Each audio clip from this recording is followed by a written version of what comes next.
মেয়েদের চাকরি করা উত্তম নাকি বাসায় থাকা উত্তম? আমরা এমন একটা সময় এখন আছি, এমন একটা সময় আমরা পার করছি যে এই সময়ে পৃথিবীতে আমরা মনে করি যে না, শুধুমাত্র পুরুষরা কেন বাহিরে বের হবে, মেয়েরাও বাহিরে বের হবে, তারা বদ্ধ ঘর থেকে বের হয়ে তারাও জগৎটাকে দেখবে, জগতের সব কাজ করবে।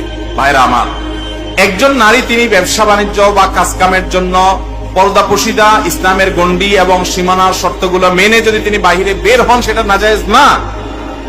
এবং তিনি বাহিরে কোনো কাজ যদি করেন, ইসলামী শরিয়ার নীতিমালাগুলোকে মেনে চলে যদি করতে পারেন, সে সুযোগ থেকে করতে পারেন, জায়েজ আছে। কিন্তু ইসলাম মৌলিকভাবে বলে, আল্লাহ কোরআনে বলেছেন ওয়াকারনা ফি বুয়ুতিকুন্না, মহিলারা ঘরের ভেতরের সাইড দেখবে আর পুরুষরা দেখবে কোন সাইড? বাহিরের সাইড। দুইজন দুই সাইড দেখলে সেখানে বারাকা নাজিল হবে, সেখানে সুখ এবং শান্তি সমৃদ্ধি অধিকতর পাওয়া যাবে। এটাকে আমাদের ইসলাম বিদ্বেষী সেকুলার বন্ধুরা অস্বীকার করে।